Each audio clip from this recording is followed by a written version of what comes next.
আসসালামু আলাইকুম। নাহমাদুহু ওয়া নুসাল্লি আলা রাসূলিল কারীম, আম্মা বাদ। ফাউযু বিল্লাহি মিনাশ শাইতানির রাজীম। বিসমিল্লাহির রহমানির রহিম। ইন্নাদ দীন ইনদাল্লাহিল ইসলাম। আমার মনে হয় অনেকক্ষণ থেকে তোমরা বক্তব্য শুনতেছো, অনেকটা বোরিংও লাগতেছে, আমার মনে হয় গরমও আছে। তা আমরা বেশি কথা বলবো না, দু একটা কথা বলে আমরা শেষ করবো। এই 34 প্রতিষ্ঠা বার্ষিকী সম্মানিত সভাপতি, মঞ্চে উপবিষ্ট ঢাকা থেকে আগত আমাদের ছোট ভাই সারওয়ার, অনেক কষ্ট করে ঢাকা থেকে আসছেন, এই জন্য আমরা তাকে ওয়েলকাম জানাচ্ছি। একই সাথে একটু আগে বক্তব্য শুনে গেছো তোমরা আমাদের সম্মানিত আলিয়া মাদ্রাসার অধ্যক্ষ, এই আসনের মনোনীত প্রার্থী নূর প্রিন্সিপাল নূরবাগ মামা, তেমনি আমার মামা, এই জন্য এটা বলতেছি। আর সম্মানিত অন্যান্য নেতৃবৃন্দ এবং আমার প্রাণপ্রিয় ভাইরা, তো চরিত্র গঠন ইসলামী আন্দোলন ছাত্রদের আদর্শ ছাত্র হিসেবে গড়ে তুলতে চায়। কীরকম আদর্শ? তোমরা কোরআন শরীফ পড়ো, ইউসুফ আলাইহিস সালামের জীবনী দেখো, কষ্ট কিন্তু আছে, কষ্ট ছাড়া কিন্তু হবে না। সূরা লোকমান, ওখানে লোকমান আলাইহিস সালাম তার ছেলেকে যখন উপদেশ দেয়, এই উপদেশ বলবো 10টা উপদেশ দিয়ে গেছে, আমি সব বলবো না, তো ওখানে অনেকগুলো কথা বলে গেছেন উনি। আবার ইউসুফ আলাইহিস সালামের যখন তোমরা গল্প শোনো বা কোরআন শরীফ যখন পড়ো, এই ইতিহাস, ইউসুফ আলাইহিস সালাম আমাদের দৃষ্টান্ত স্থাপন করার মধ্যে একজন নবী, কিন্তু ওনার জীবন দেখো তোমরা, জীবন কীরকম ছিল। ছোটবেলায় দেখো ওনাকে ভাইরা সবাই মিলে কূপের মধ্যে ফেলা দেয়, ওখান থেকে নিয়ে যায় মিশরে, তাই না? এবং সেখানে আস্তে আস্তে সে বড় হয় এবং অনেক জেল খাটে, অনেক ঘটনা আছে না, ইউসুফ জুলেখা, এগুলো তোমরা কাহিনী শুনবা।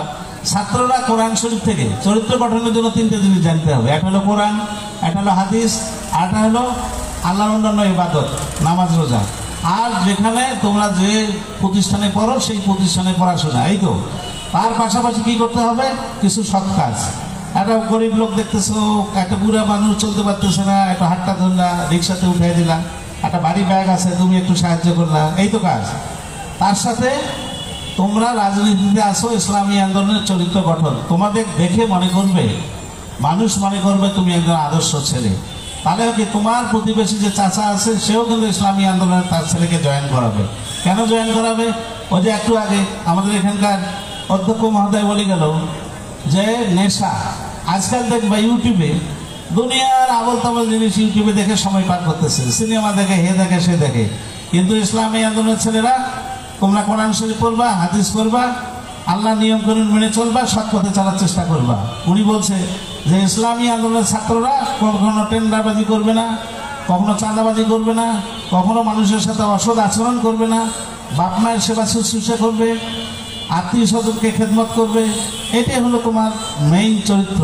এইভাবে আমরা ইসলামী আন্দোলনকে দেখতে চাই।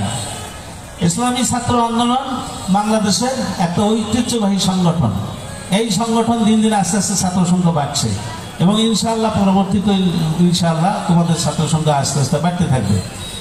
এখন সামনে নির্বাচন, এ কথাটা আসে, এই নির্বাচনে তোমাদের ভূমিকা কি? ভূমিকা হলো, আমরা এর পূর্বে অনেক শাসন দেখেছি, অনেকেই এই দেশ শাসন করে গেছে। আমিও এমপি ছিলাম, এক্স এমপি।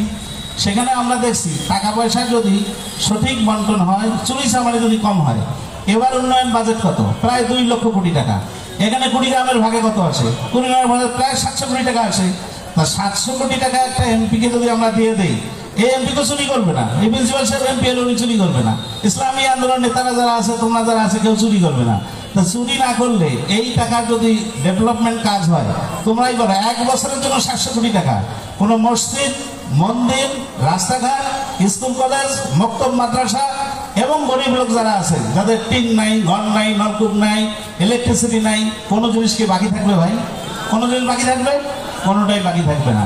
তো এবার মানুষকে বুঝাইতে হবে যে এইবার ইসলামী আন্দোলন, ইসলামী যতগুলা দল আছে বড় বড়, সবটার একটা বাক্স থাকবে এবং আল্লাহ যদি রহমত করে, আল্লাহর অনুগ্রহ নিয়ে ইসলামী দলগুলো এবার সরকার গঠন করবে। এবং এই সরকার গঠন, যেখানে কোনো কমিশন বাজ থাকবে না, সেখানে কোনো দুর্নীতি থাকবে না, সেখানে কোনো স্বজনপ্রীতি থাকবে না।